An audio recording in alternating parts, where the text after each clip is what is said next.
Grand Matin Sud Radio, 7h-9h, Jean-Jacques Bourdin. Avec cette information qui vient de tomber, Michel Barnier sera ce soir l'invité de TF1 et France 2. TF1 et France 2, les deux journaux de 20h ce soir. Il va y avoir beaucoup de choses à annoncer. Nous verrons bien, nous allons suivre et nous en saurons peut-être un peu plus avec notre invité tout à l'heure, Guillaume Kasbarian, ministre de la fonction publique, qui sera mon invité de 8h30 à 9h. Vous ne ratez rien, vous êtes sur Sud Radio, évidemment. Partons pour Mazan, pour le Vaucluse. Les plaidoiries, en fait c'est à Avignon, les plaidoiries se poursuivent au procès des viols de Mazan. L'avocat de l'un des 51 accusés a reconnu une imprudence de son client et plaidé l'acquittement. C'est une première, c'est unique lors de ce procès. Acquittement pour Joseph, le client de cet avocat. Le ministère public a demandé 4 années de détention pour Joseph. Maître Christophe Bruchy, bonjour. Bonjour Jean-Jacques Bourdin. Vous êtes avocat, donc on l'appelle Joseph, c'est son prénom, je ne donnerai pas son nom évidemment. Merci. Je vous en prie. Maître Bruchy, vous êtes l'avocat de Joseph, l'un des 51 accusés de ce procès de Mazan, et vous avez plaidé la relaxe. Joseph a 69 ans, il est le seul à ne pas être poursuivi pour viol ou tentative de viol. Et vous plaidez la relaxe, pourquoi ?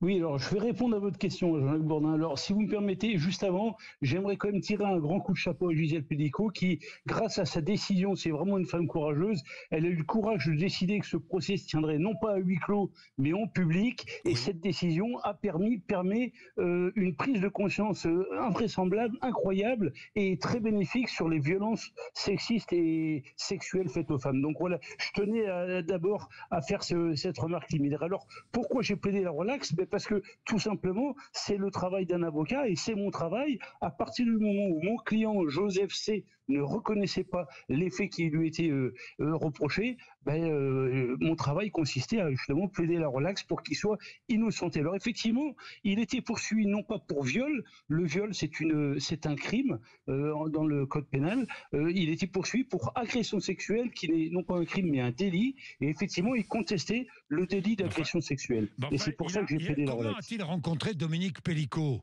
l'ex-mari de Gisèle Pélicot ?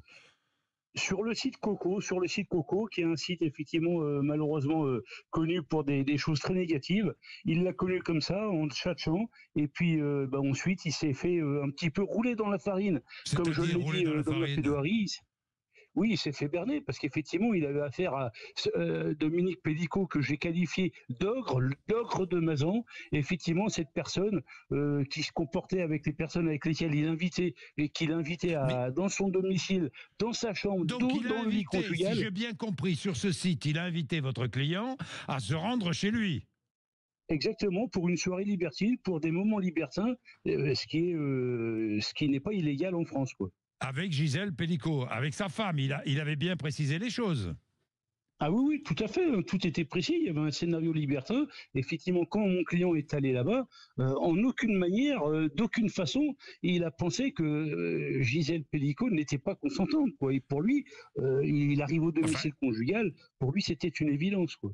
Gisèle Pélicot, il a bien vu qu'elle était dans un état, je ne sais pas moi, Maître Bruchy. Mais non, Jean-Jacques Bourdin, ce qui nous semble aujourd'hui peut-être évident, ce qui vous semble évident, à l'époque ça l'était absolument pas. Il arrive, il est invité par le mari au domicile conjugal, je le répète, dans la chambre parentale, dans le lit conjugal. Ils ne se rendent pas compte immédiatement que Gisèle Pélicot n'est pas en état de consentir à cette relation libertine. Il s'en est rendu compte rapidement, et c'est pour ça qu'il a arrêté et qu'il n'est pas poursuivi pour viol. Donc voilà, ça c'est important. Mais vous savez, comme je l'ai dit dans ma plaidoirie, on n'a pas une perception immédiate de la réalité d'une situation.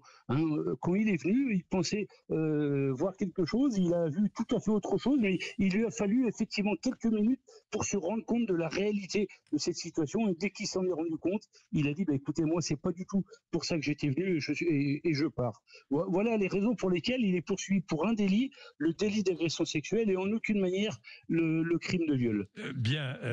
Il n'a pas touché, Gisèle Pélicot, donc.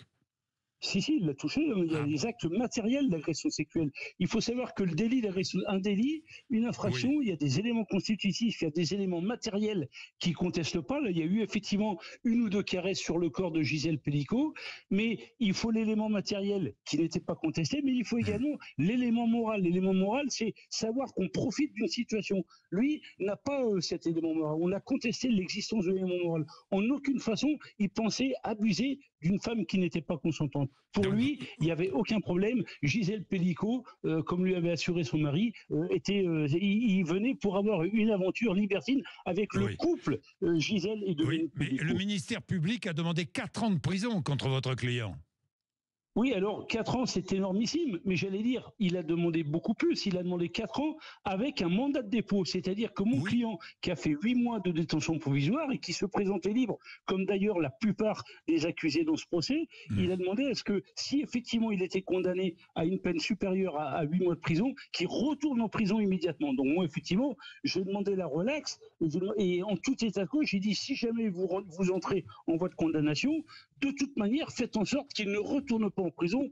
Il ne mérite certainement pas de retourner en prison. Bien, il a 69 ans, hein, je le rappelle. Le verdict est attendu. Oui, il aura 70 ans l'année prochaine. Oui, le verdict est attendu au plus tard le 20 décembre, hein, c'est ça. Voilà, autour du 20 décembre. Alors, pour l'instant, la date est fixée le 20 décembre. Après, ça peut peut-être changer à Bien. quelques jours près, mais voilà. Effectivement, les plaidoiries, c'est jusqu'au 13 décembre. Après, la Cour va se retirer pour délibérer, parce que je crois qu'ils ont du travail, hein, avec 50 accusés, C'est et sûr. ils viendront nous donner leur délibéré le 20 décembre. Merci beaucoup, Maître Bruchy. Merci. Il est 7h19. Vous êtes sur Sud Radio, l'antenne de Sud Radio. C'est l'heure de Noël sur l'antenne de Sud Radio.